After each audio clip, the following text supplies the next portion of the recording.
Pledge of Allegiance to be led by Mr. Savage. Representative Humphrey, you are recognized.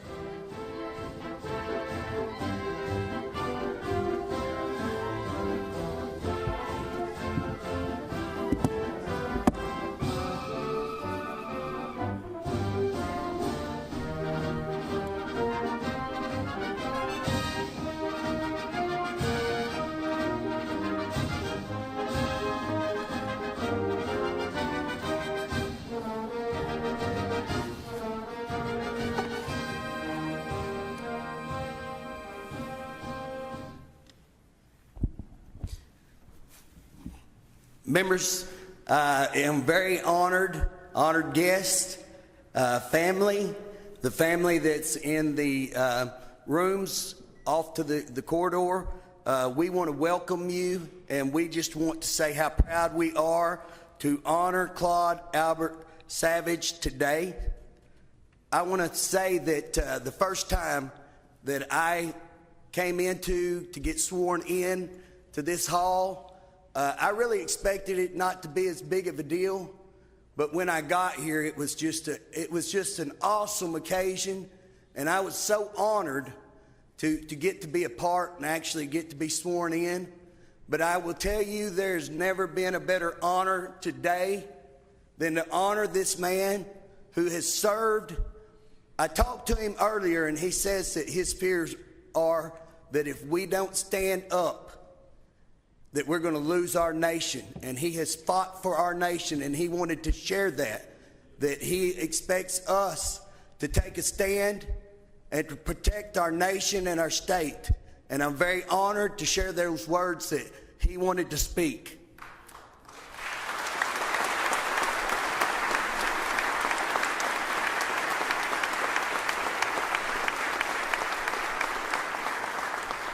I would like to read a citation. Whereas Claude Albert Savage was born January 26, 1926 in Kasoma. I only go through there all the time. If you blink, you miss it. But it's an awesome part of the world. Kasoma, Oklahoma, and served in the United States Navy during World War II from March 30th, 1944 to May 20th, 1946. Whereas Claude Albert Savage, Seaman First Class, served on the USS Cape Vaughn, which was a Victoria-class merchant marine ship where he was tasked with logistics, support of war operations, and later transferred to the USS Bartlesville Victoria, a Victory-class ship purchased by Bartlesville, Oklahoma. He served as security, repelling and surviving attacks from submarines, torpedoes, and plots. Whereas Claude Albert Savage survived the Battle of Okinawa for 13 days and endured courageous barrage of naval gunfire and aircraft attacks, and continued to serve another year after the war ended until May 20th, 1946, providing support for American forces remaining and troops ferrying home. Whereas the state of Oklahoma holds our veterans in the highest esteem and appreciates the sacrifice and contributions they have made to preserve the freedoms and our way of life that we hold dear. Whereas Oklahoma House Representatives, 58 legislators take great pride in honoring Claude Albert Savage. Would y'all join me and recognize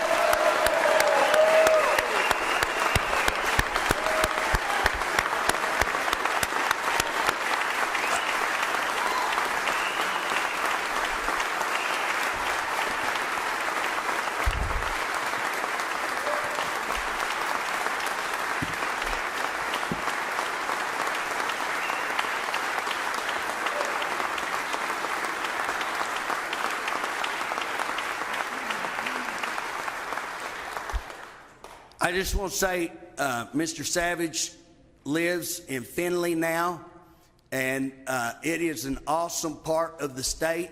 They had a wonderful rodeo. If you've never been to the wild cow milking at the Findlay Rodeo, you got to catch it. Wonderful deer hunting and an occasional Bigfoot. But the best part is his family, which is with us, the family that's in adjourning rooms. And we just want to say thank y'all for coming. We love y'all. Y'all are great, and we thank your support.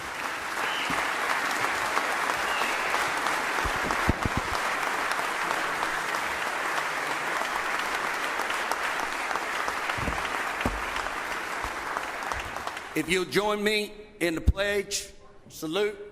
I pledge allegiance to the flag of the United States of America and to the republic for which it stands, one nation, under God, indivisible, with liberty and justice for all.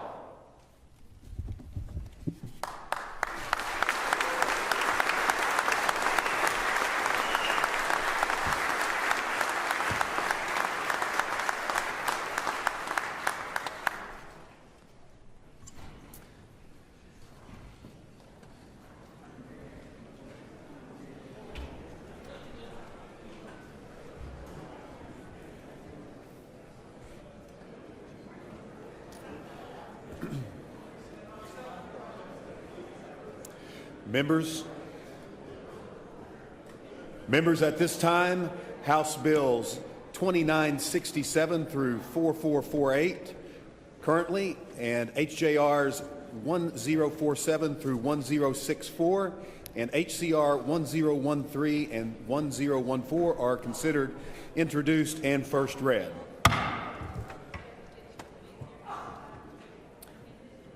Members, the House officers and membership standing committees and standing conference committees for the second regular session of the 58th Legislature will be printed in the House Journal. Mr. Floor Leader. Thank you, Mr. Speaker. I move that the report on mileage allowance that was prepared by the Office of the Comptroller be adopted, that the report be printed in the House Journal. Members, you've heard the motion. Without objection, that will be the order. Mr. Floor Leader. Thank you, Mr. Speaker. I move that each House member be provided an amount with the Comptroller not to exceed $2,000 for the acquisition of office supplies, stationery and cards, district mail, office holder expenses to be expended not later than the end of the member's legislative term or the end of the calendar year 2022, whichever date applies. Mr. Floor Leader. Members, you've heard the motion. Without objection, that will be the order. Mr. Floor Leader. Mr. Speaker, now it's time for announcements. Members, if you wish to make any introductions or announcements at this time before joint session, please indicate by getting in the queue. At this time, members of the House, I do have an introduction that I would like to make. Please welcome to the House some wonderful dignitaries of the state of Oklahoma. First, from the Muskogee Creek Nation, we have the Principal Chief, Chief David Hill. Chief Hill, it's a pleasure to have you today.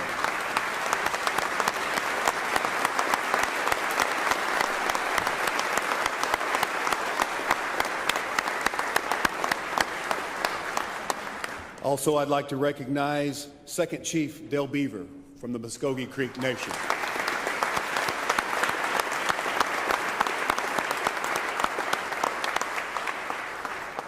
Also, I'd like to recognize the National Council Speaker, William Lowe, from the Muskogee Creek Nation.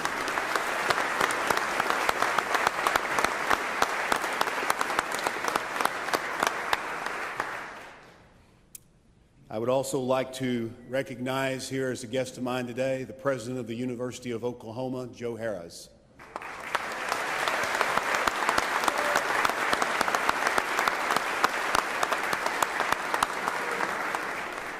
Also, as my guest today, I'd like to introduce Dr. Casey Schrum, President of Oklahoma State University.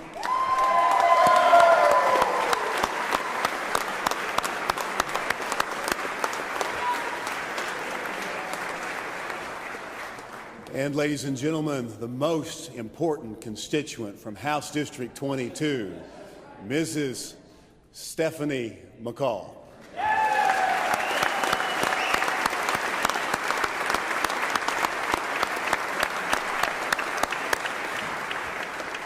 Representative Waldron, you are recognized for an announcement or introduction.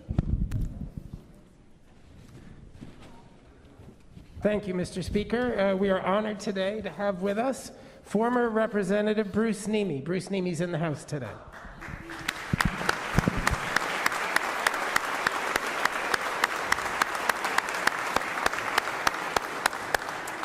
Representative Nolan, you're recognized for an introduction. Thank you, Mr. Speaker. I just didn't want to pass up this opportunity, since this is my last first day of session, to introduce my husband, Phil. I'll be terming out, but he's been step by step the whole time. Thank you. Representative Miller, you are recognized for an announcement or introduction. Thank you, Mr. Speaker. Visiting the House today is the 2020 State Teacher of the Year, who has represented us at Nationals from Deer Creek Middle School, Gina Nelson.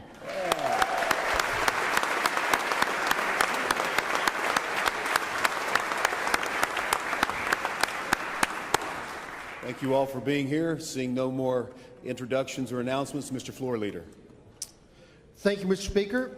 I move that the Honorable Senate be notified by message that the House is duly assembled and ready to convene the first joint session of the second regular session of the 58th Legislature to receive the Governor's message. Members, you've heard the motion. Without objection, hearing no objection, that will be the order. The House will stand at ease, awaiting the Honorable Senate.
Just will it pop up here?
Everybody's good with it?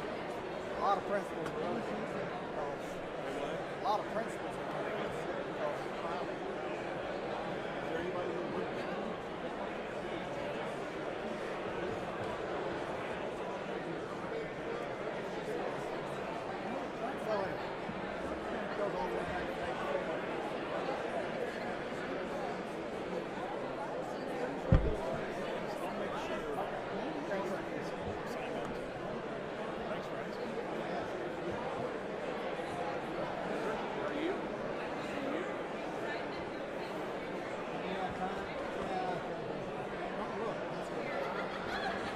Too much.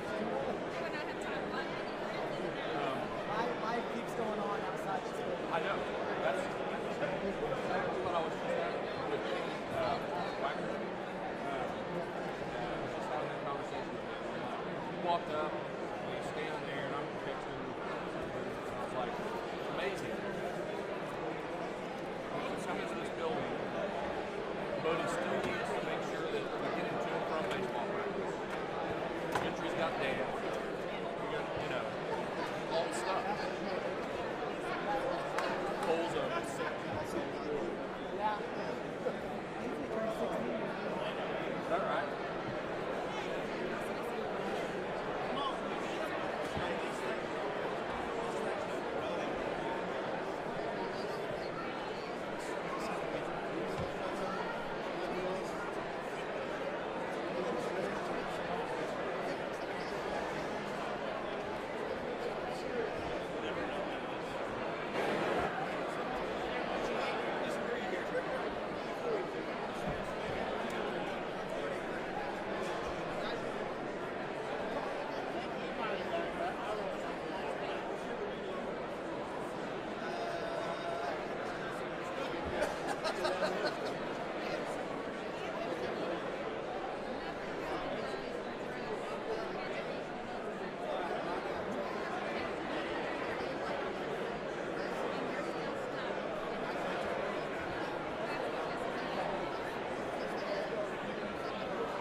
The chamber will come to order.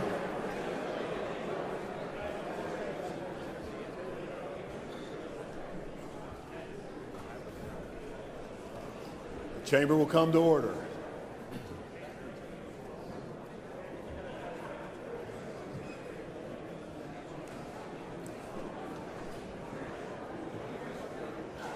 Members, please find your seats. Chamber will come to order for joint session.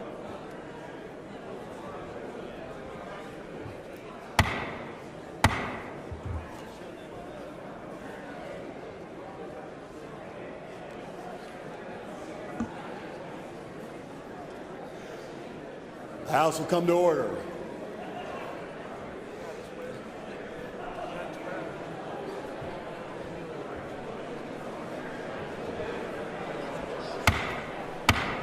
Members, find your seats.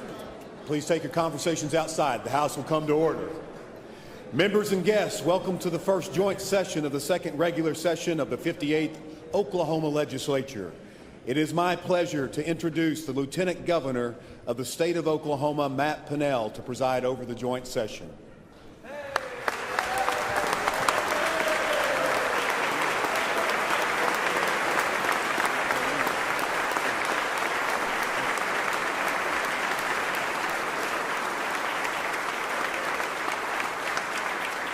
Thank you.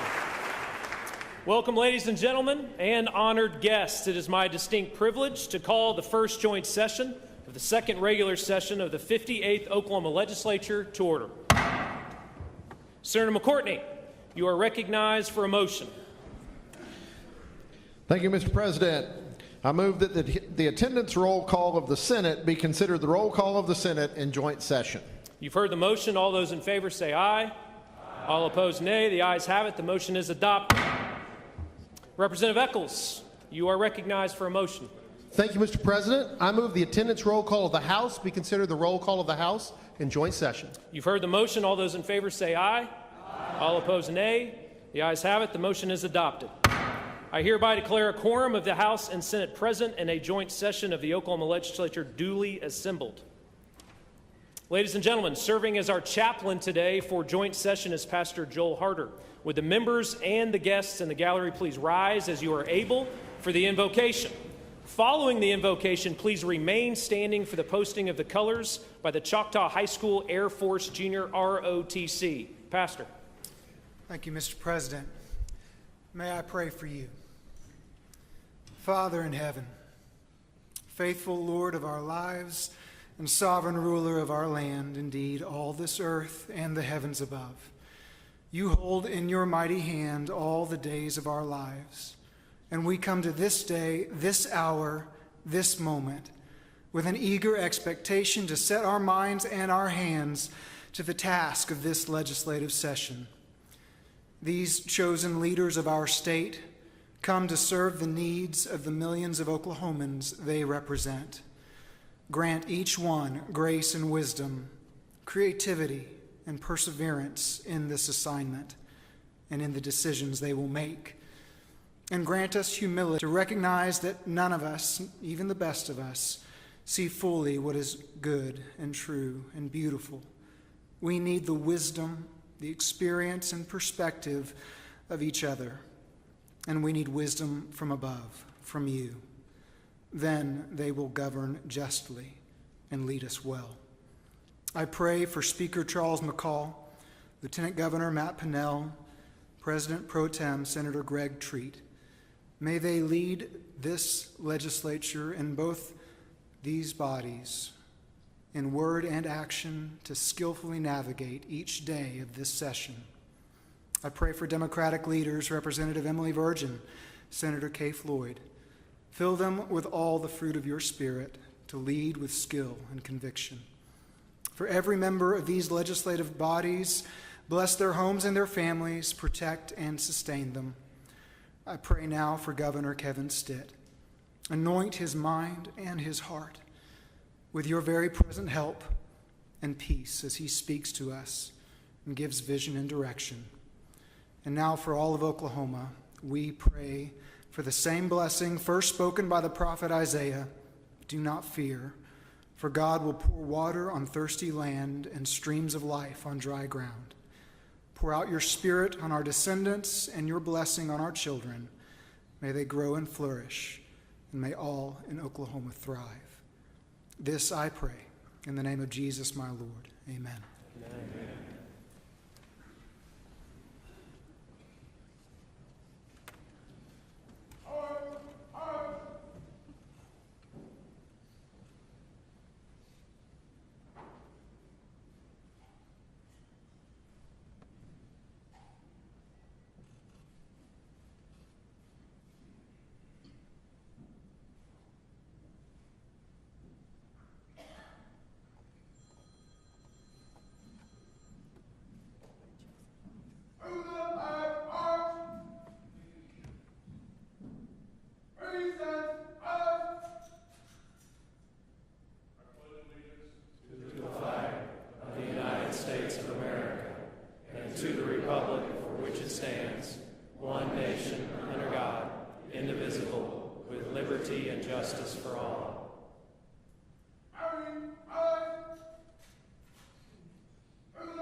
You may be seated.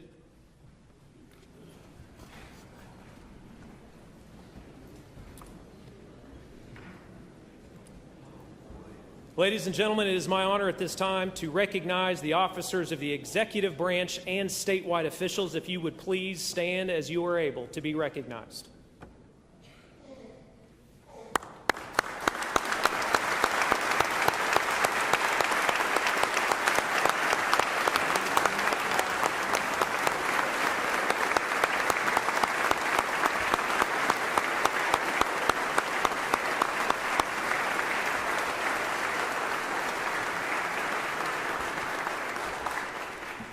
Ladies and gentlemen, it's my distinct pleasure to announce the arrival of representatives of each of our statewide courts. Please stand as you are able as the House and Senate Sergeant of Arms escorts the representatives of the Civil Appeals, Criminal Appeals, and Supreme Court into the chamber.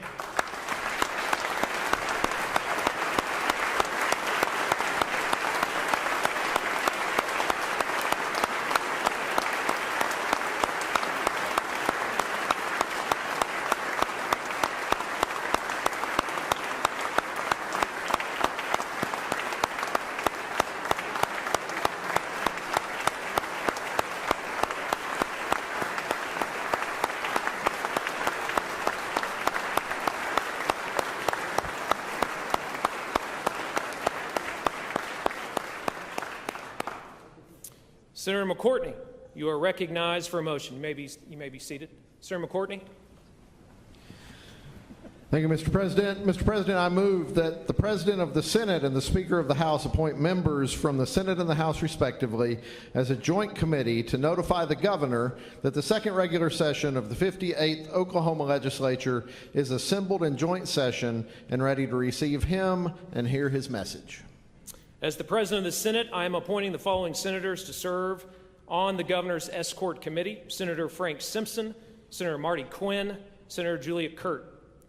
Speaker McCall appoints the following representatives from the House: Representative Tommy Hardin, Representative J.D. Nolan, Representative Dustin Roberts, Representative Sean Roberts, Representative Todd Russ, Representative Emily Virgin. The Chair recognizes Senate Sergeant of Arms Adam Kane for an announcement.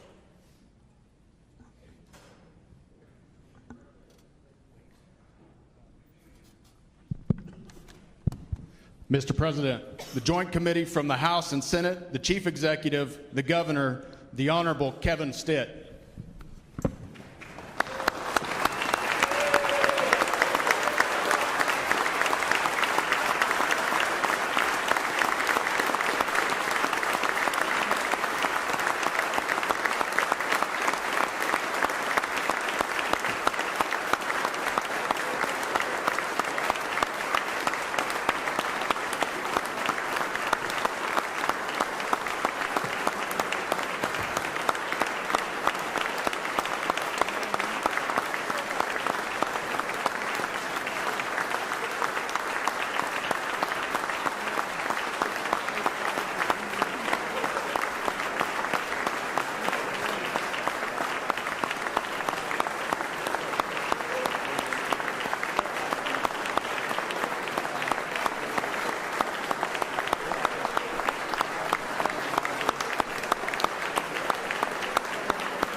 Thank you. Thank y'all. Thank you so much. Thank you. Members. Thank you. Members of the legislature, executive officers, members of the judiciary, and people of Oklahoma. It is my distinct honor to recognize my friend, the Chief Executive, our Governor, Kevin Stitt. Thank you.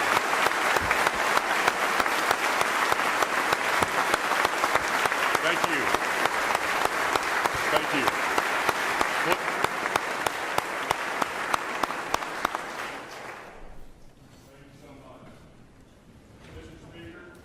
Mr. President Pro Tem, Lieutenant Governor Matt Pinnell, members of my cabinet, Mr. Chief Justice of the Supreme Court, Mr. Presiding Judge of the Court of Criminal Appeals, and my friends, the members of the 58th Legislature, tribal leaders, to my wonderful wife and partner, First Lady Sarah Stitt, and to my parents, thank you so much for being here. My brothers and my children mean so much. And most importantly, to my fellow Oklahomans, I am honored to stand before you today and begin my 4th year as your governor.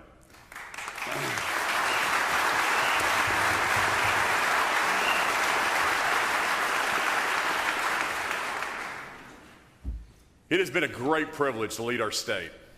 I am thankful to the citizens of Oklahoma and my Heavenly Father for giving me this opportunity.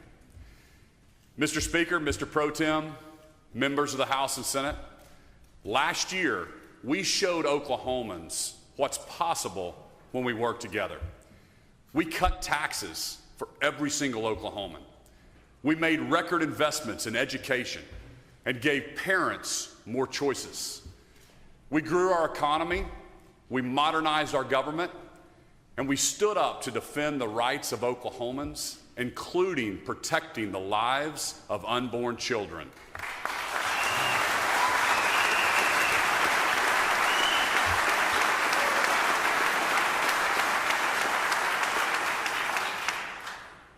Today, I'm proud to say we are well positioned to continue our momentum to becoming a top 10 state.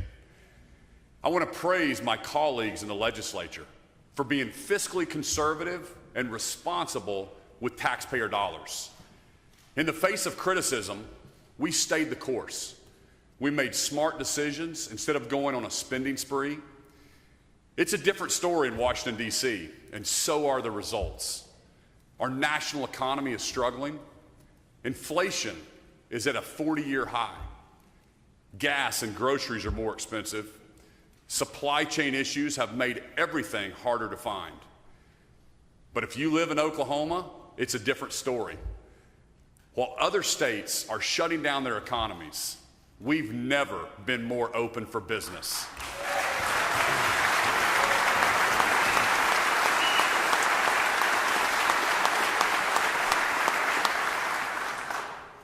In fact, 40,000 more Oklahomans have jobs today compared to when I took office.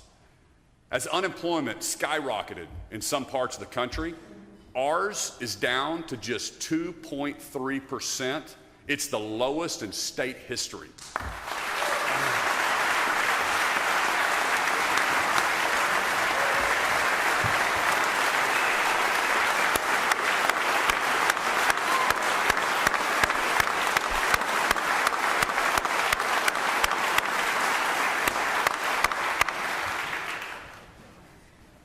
Across the country, a huge number of Americans are moving to states that value freedom and trust their citizens to make choices for themselves. There has never been a bigger difference between a red state and a blue state. Freedom-loving Americans cannot escape liberal lockdown states fast enough. Since April of 2020, more than 27,000 of them have moved to Oklahoma. That includes Jonathan and Erica, who moved here from Seattle, because they believe in freedom and personal responsibility. Can you imagine leaving a place like Norman, Oklahoma for Southern California? I mean, who would do that? You'll get that in a minute.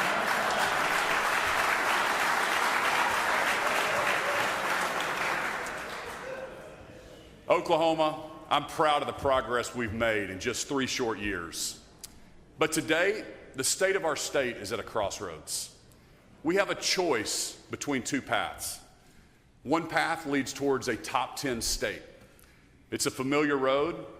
It's paved with unity, fairness, and equal protection under the law. The other path leads to a jigsaw puzzle of jurisdiction. From the beginning, I've sounded the alarm on the Supreme Court's McGirt decision, because I knew then and I know now that even a narrow Supreme Court ruling can fundamentally change a state. Oklahoma has been robbed of the authority to prosecute crimes. Put simply, McGirt jeopardizes justice. Over the past year, we've done everything we can to protect law and order and limit the impacts of this decision.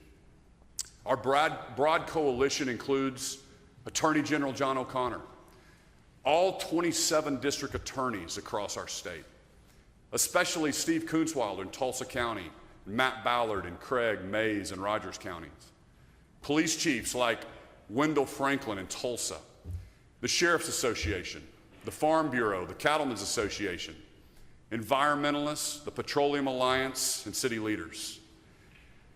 Recently, we've won 2 major victories to protect law and order. First, the Supreme Court agreed McGirt is not retroactive. That means that convicted criminals stay in prison. The Supreme Court also agreed to hear another case. A win in that case would let the state go back to enforcing law and order and protecting more crime victims in eastern Oklahoma. That's the way we've done it since 1907. The new rules put the federal government in charge, and it isn't working. In 2013, a 12-year-old boy named Billy Lord was riding his bike in Wagner. Richard Roth was driving drunk and hit Billy and killed him. The state convicted Roth for Billy's death and sentenced him to prison. But Mr. Roth is white, and since Billy was part Cherokee, the guilty verdict was overturned. The case can't be tried in federal court, and Roth could go free from punishment without even so much as a traffic ticket on his record. That's not fair, and it's not equal protection under the law. Billy's mom, Pamela, is here today. She told the court that while her son was a tribal member, he was also a citizen of the United States and a citizen of the state of Oklahoma. She said allowing the man who killed her son to walk free is an insult to Billy's memory and an insult to justice. Pamela, I'm so sorry for your loss. I'm fighting for justice for Billy every single day. Will you please stand?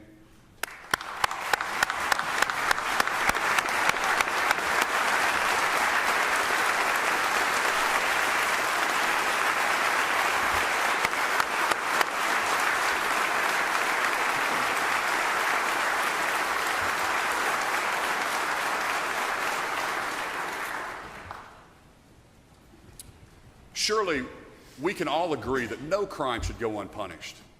Billy deserves justice. All victims deserve justice. Oklahoma, here's the deal. This isn't about winning and losing. This isn't personal. It's not Kevin Stitt versus the tribes. Instead, it's about certainty. It's about law and order. It's about fairness, equal protection under the law, and one set of rules. We're all Oklahomans. Let's work together to solve this. With that, let me turn over to our legislative agenda for this session. We start this year with an incredible opportunity. Oklahomans have elected the largest supermajority in state history. We have a very clear mandate to enact conservative policies that protect liberty and defend against the Biden administration's federal overreach.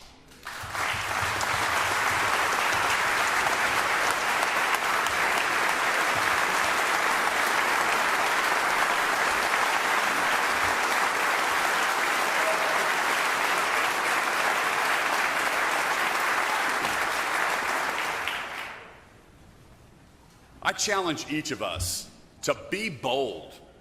Let's capitalize on the opportunity we have and let's make Oklahoma a top 10 state.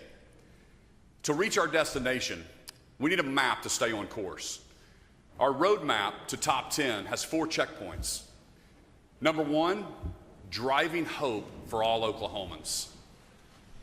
Number 2, protecting Oklahomans and our way of life. Number 3, making Oklahoma the most pro-business friendly state in the entire country.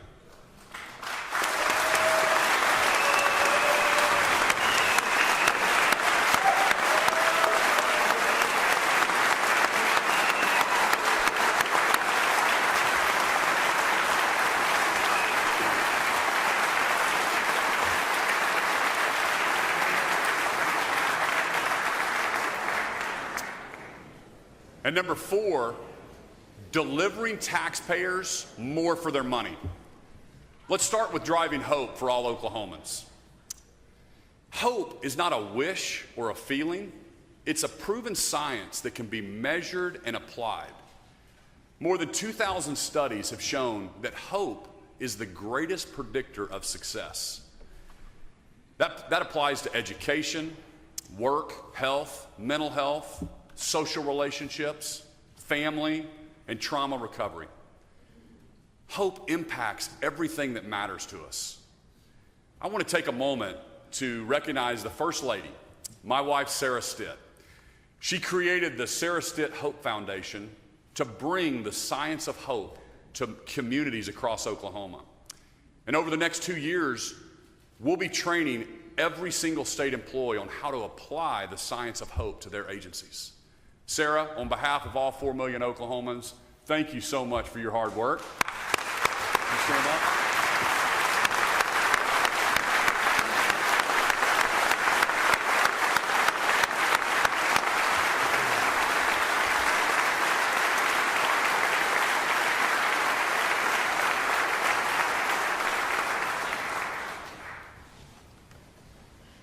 We can drive hope for all Oklahomans through education. Throughout my time as governor, I've committed to putting our students first. Across the country, parents are waking up to the learning loss caused by closed classrooms. They're demanding better for their kids. I'm proud that Secretary Ryan Walters and I have been fighting to put our students first and keep our schools open longer than anyone in the country.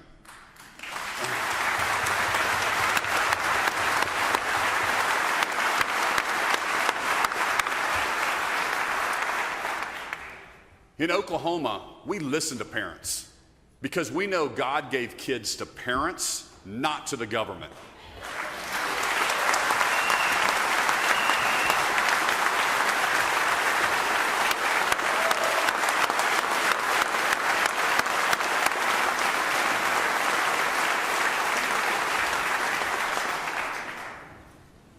We expanded the Equal Opportunity Scholarship to provide more choices for low and middle income families. That helps students like Jonathan Wright. He's a freshman at Oklahoma Bible Academy in Enid. When Jonathan was 3 years old, he was adopted out of foster care by a single mom named Lisa. Jonathan has used the Opportunity Scholarship to go to Oklahoma Bible for 4 years. His mom said that the mentors and positive role models at his school have transformed his life. Jonathan and Lisa are here today. Would you please stand up and be recognized?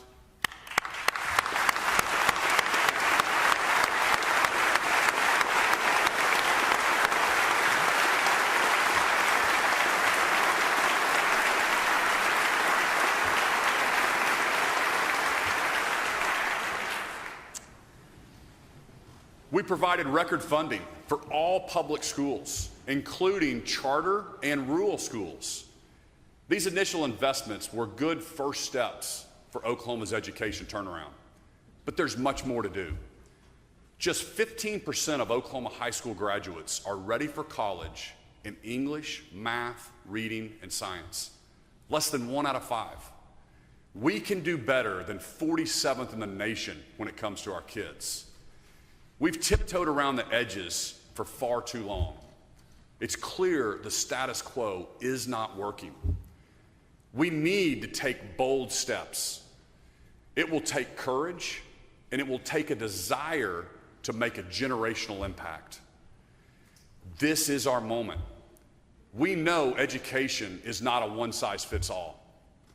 And I pledge to support any legislation that gives parents more school choice. Because in Oklahoma, we need to fund students, not systems.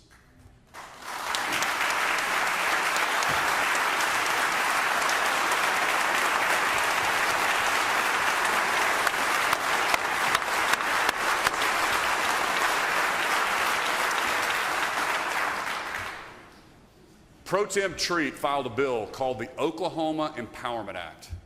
It makes sure that money follows the student, and it would make us a national leader in school choice. Let me be clear. Oklahoma has a lot of great schools, but the results don't lie.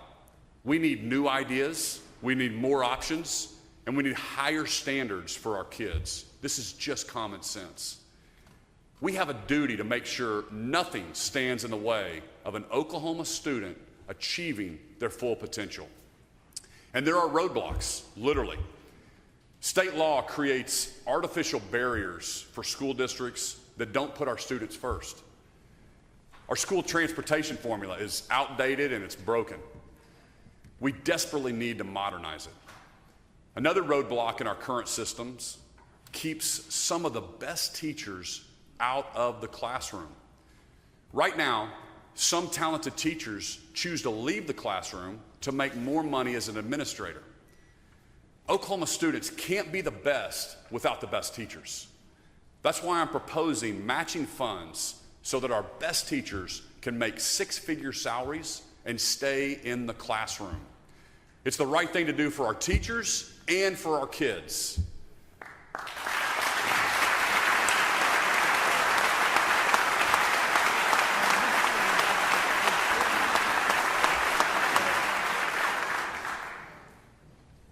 Another way to support Oklahoma educators is to protect their paychecks from union bosses. The same unions that have pushed critical race theory and school closures intimidate new teachers into handing over part of their salaries. Liberal unions want to keep a stranglehold on their cut of teacher pay. Enough is enough. Every other profession lets you opt in to health insurance and other benefits at work every single year. Unions should be opt-in, not opt-out. The second checkpoint on our road to top 10 is protecting Oklahomans and our way of life. As elected officials, this is one of our most important duties. We can't do that if we don't focus on securing fairness and safety in the medical marijuana industry. To the citizens of rural Oklahoma, I hear you. This is causing major problems in our communities, and we must get it under control.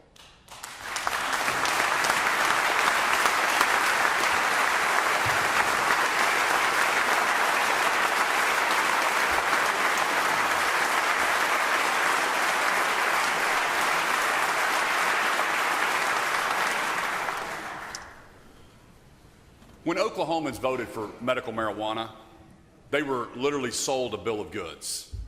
The state question was misleading, and it has tied our hands as we regulate the industry. Because of that state question, Oklahoma charges just $2,500 for a commercial license. Even California charges up to $181,000, 72 times more. As a result, we have 7 times the growers than California, with just 10% of the people. Next door in Arkansas, they have 8 growers. We have 8,300. You know as well as I do that not all of that product is being sold legally. This is a perfect example of why we need to make sure initiative petitions represent Oklahomans and not out-of-state special interest groups.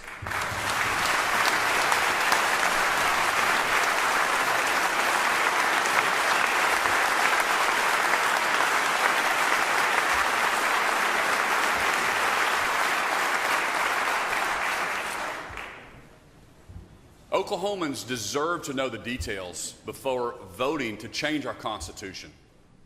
While we can't change the past, we can learn from it and improve our future. We are getting the right leaders in place and untying their hands to enforce the laws. I've directed our law enforcement to crack down hard on the black market. Agents have been in the field making arrests. Let me be clear.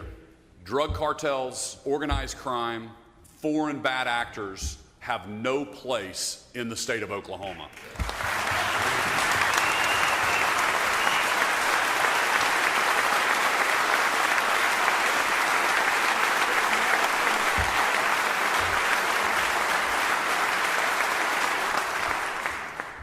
We will bring them to justice.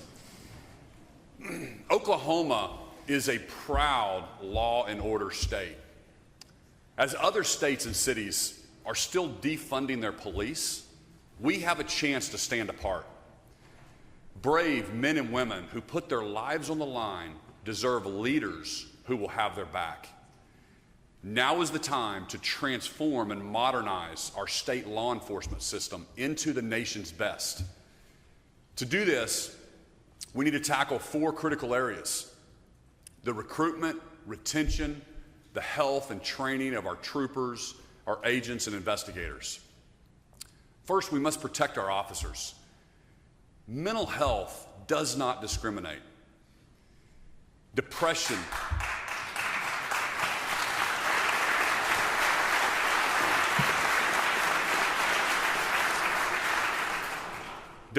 and suicide do not discriminate. It's long overdue, but this year we must prioritize the health of our officers and create the Oklahoma First Responders Wellness Division. Its foundation is a peer-to-peer system designed to recognize the early signs of trauma and give immediate help to officers who need it. This could have saved Ronald Hook. The continued trauma he experienced as an officer seemingly went unnoticed and unaddressed. After 15 years of dedicated service in law enforcement, this family man, husband, father, and friend tragically ended his life. Ron's daughter, Alicia, and his sister, Sissy and Susie, are here today. They support creating this wellness division so other officers and their families won't experience this same tragedy. Alicia, Sissy, and Susie, so sorry for the loss of your dad and your brother. Thank you so much for being here today.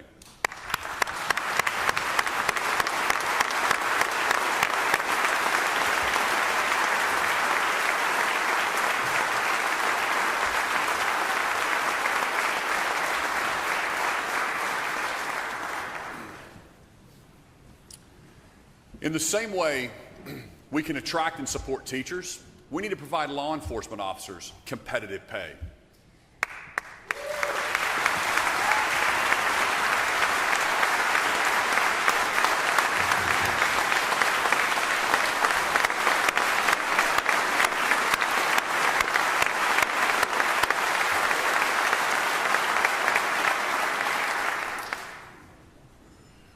We need to provide the best training available, more career options. I'm requesting that we pool our resources and build a joint statewide training facility. Officers put their lives on the line every single day. The least we can do in return is provide them with the highest quality training. Our state's law enforcement also desperately needs a consolidated, unified command structure within a single department. 43 other states have this. Oklahoma needs to get it done. A unified command will create the career growth opportunities that today's recruits expect. I want to pause here and I want to thank each of our brave men and women in law enforcement who sacrifice each day to keep our communities safe.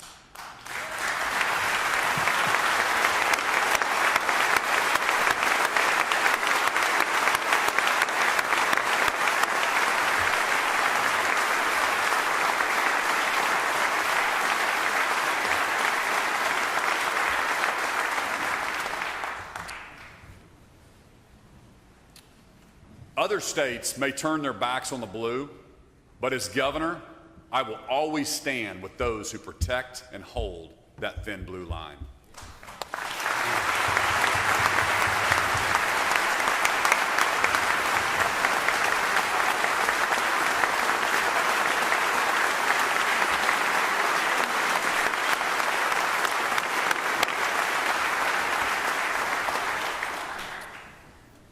Our third top 10 checkpoint is making Oklahoma the most business-friendly state in the country. Last year's pro-business policies are already paying dividends.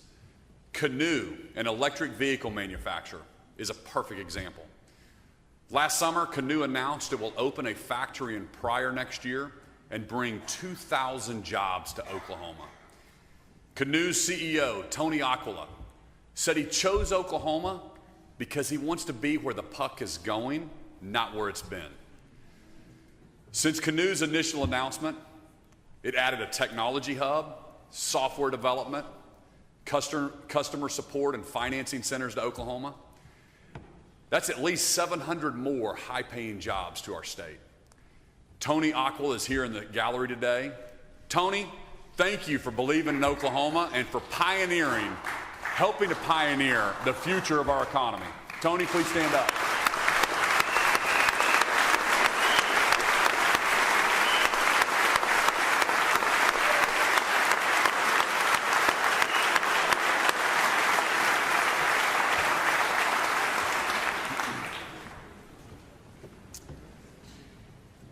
Canoe is just one company that has seen the benefit of Oklahoma being open for business. Thanks to the governor's closing fund and the legislature's investment in business development, the Department of Commerce is coming off its best year ever. Secretary Scott Mueller and his team are working hundreds of opportunities, thousands of jobs, and billions of dollars in investment in our economy. But Open for Business isn't just about recruiting new companies. We've launched an innovative platform to help Oklahoma manufacturers solve supply chain issues. Our system connects them to buyers and sellers and keeps their money in Oklahoma. More than 400 companies are already signed up.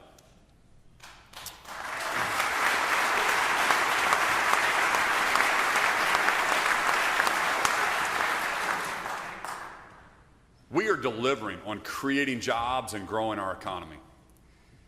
But we are at a critical junction when it comes to our state's workforce. Across the nation and here in our state, businesses are struggling to find the employees they need. We need more nurses, more teachers, more engineers.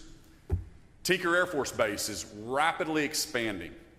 I met with the Secretary of the Air Force at the Pentagon because we expect to add 6,000 to 10,000 jobs there over the next 5 years. Our state's workforce needs to grow at the same pace as our businesses. That means we have to be bold. Our entire education system must be aligned and motivated to meet this challenge head on. Let's tear down silos between K through 12, career techs, and higher ed to train the next generation.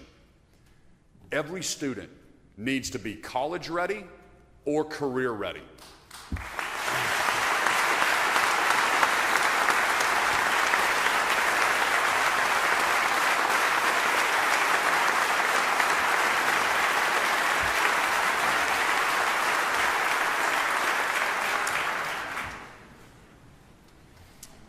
The road to success looks different for every Oklahoman.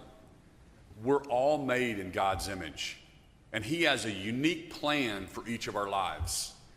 That's why we have to provide career paths to match the skills of our students with the jobs in our communities. Let's increase apprenticeships in high school and pathways to jobs that don't require a college degree. Let's align and leverage our system to train every Oklahoman with the skills they need to provide for their family. In the middle of a nursing shortage, our universities can't be turning away qualified applicants like they are now.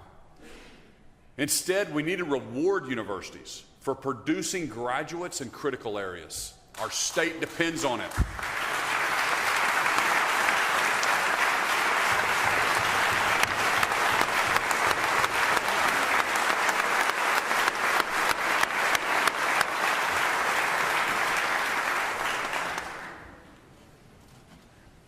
Last year, while states like New York were billions of dollars in the hole, we cut taxes for every single Oklahoman.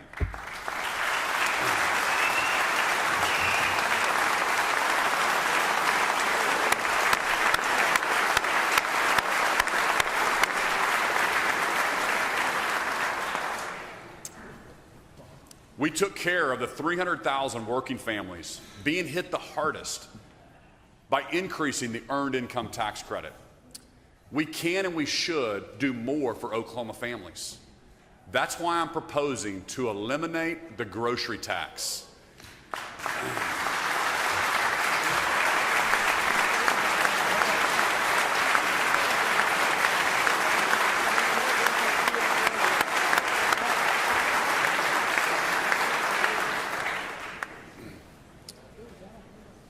Oklahoma is just one of 13 states that taxes groceries, and ours is one of the highest.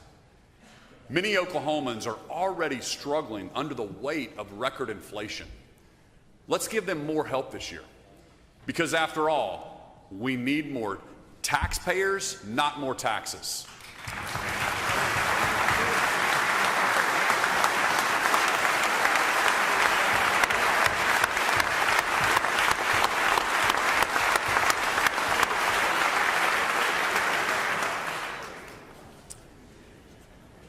States across the country are continuing to cut taxes on their citizens. 9 states don't charge a personal income tax. Many others are racing to join them. We can't be left behind. My vision is to create a taxpayer protection plan that responsibly lowers income taxes according to our state revenue. Cutting taxes based on how our economy grows ensures we'll always have money to pay for core services like education and roads and bridges.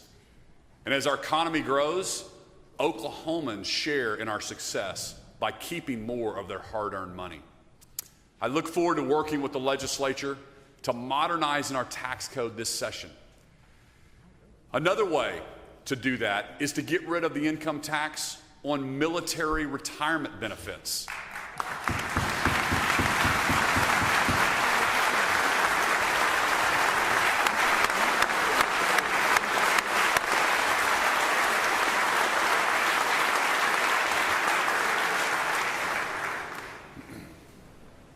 Our military installations are so important to our state, and we want to keep our retired veterans here in Oklahoma. It's a common sense way to support those who defend our freedom. Let's get it done. The fourth and final checkpoint on the road to top 10 is delivering taxpayers more for their money. This requires strategic investments in modernizing government agencies, transparency, building our savings account, and infrastructure. Oklahomans hired me as governor because they wanted their government to run more like a business. From day one, I've challenged my agency heads to deliver taxpayers more for their money. We're doing it by making agencies more effective and responsive to our citizens, not by growing government.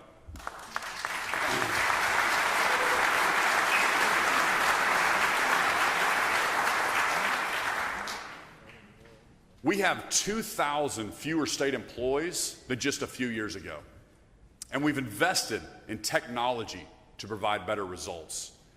In May, we'll launch a unified, cutting-edge HR system for all state agencies for the first time in history. In the past year, too many Oklahomans had to wait too long to get a driver's license.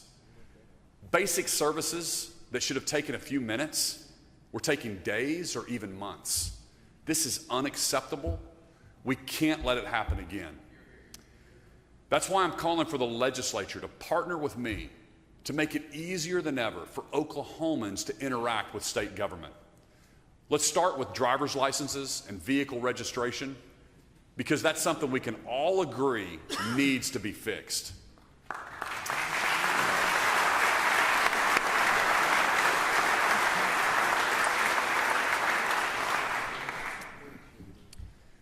There's not a business in the world that measures its success based on how much money it spends. Government should be no different. I want to thank this legislature for its commitment to transparency, especially in education. Last year, I worked with 22 state lawmakers to request the first ever comprehensive audit of the Oklahoma State Department of Education.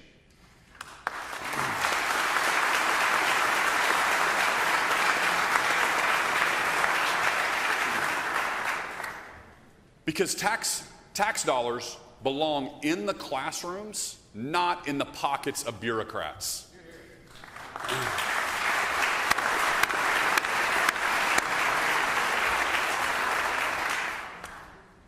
There are no rubber stamps and blank checks on my watch.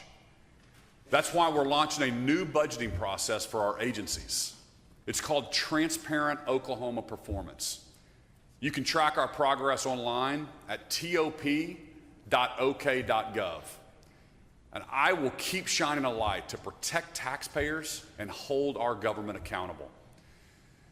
I also want to applaud the legislature for prioritizing savings over spending.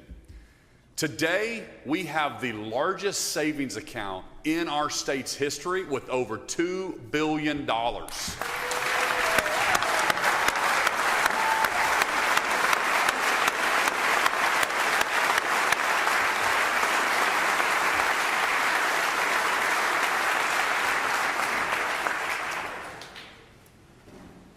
This year, I'm asking the legislature to raise the cap on our savings account, to continue protecting our future.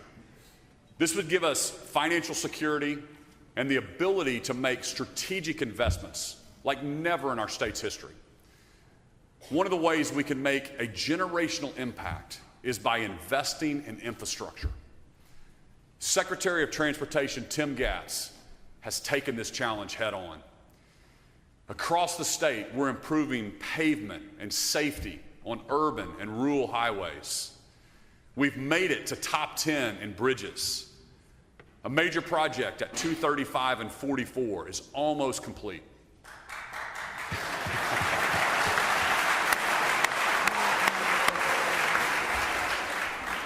We've made great progress, but we know more can be done. The future of our economy will depend on having a modern highway system that manages congestion and has reliable travel times. Let's be bold.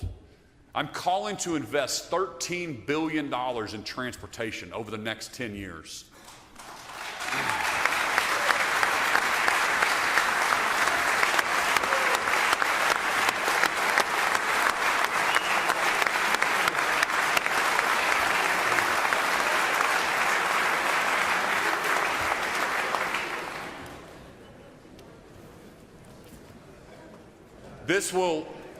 This will close the loops around Oklahoma City and Tulsa.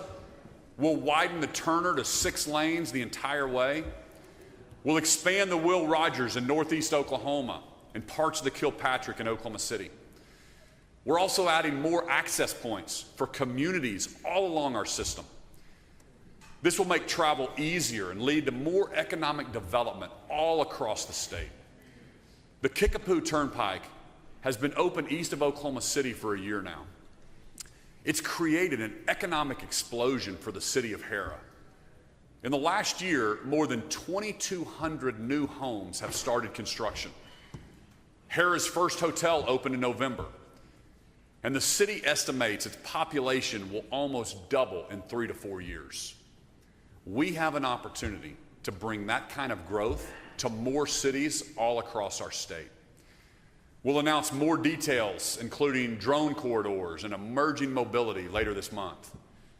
This is our moment to make Oklahoma transportation system the very best in the entire country.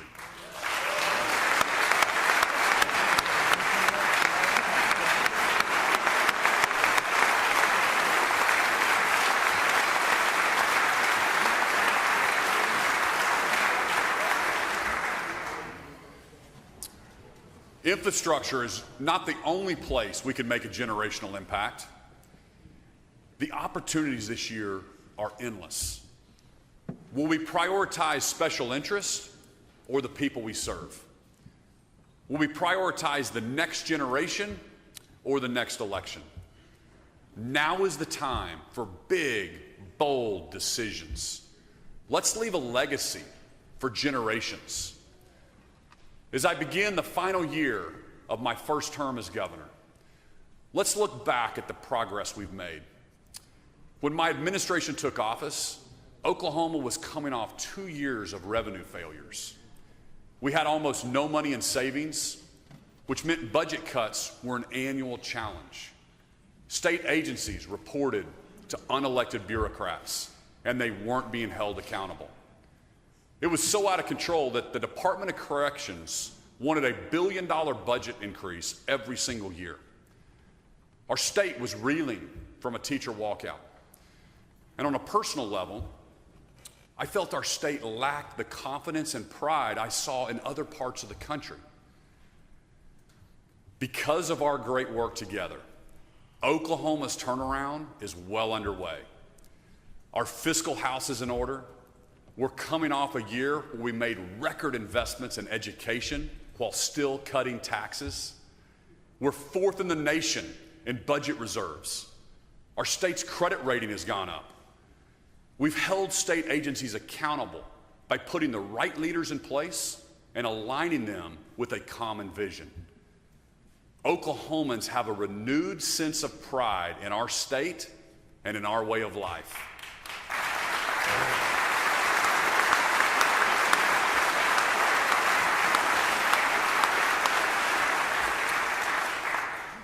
Thousands of people across the country have said, sign me up.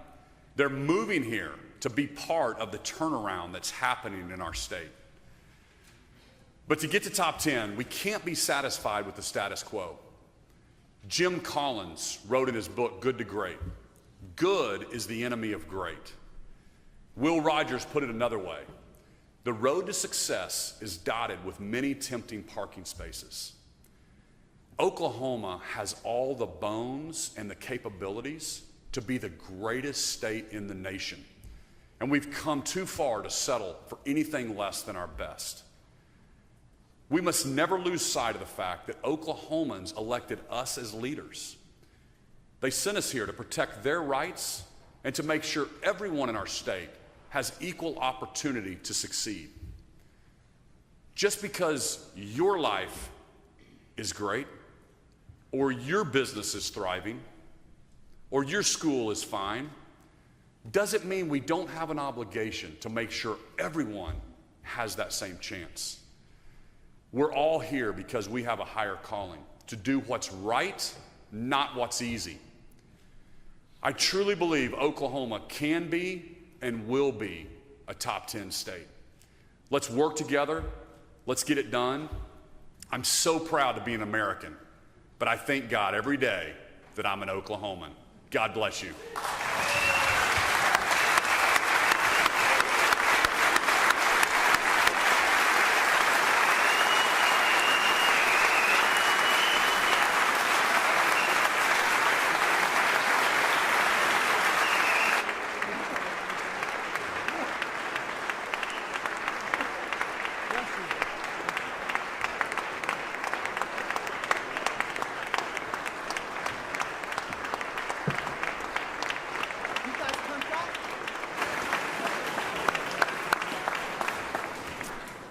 Representative Eccles, you're recognized for a motion. Thank you, Mr. President. There being no further business before the joint session, I move that the joint session be dissolved. You've heard the motion. All those in favor say aye. Aye. All opposed, nay. The ayes have it. The motion is adopted and the joint session is dissolved.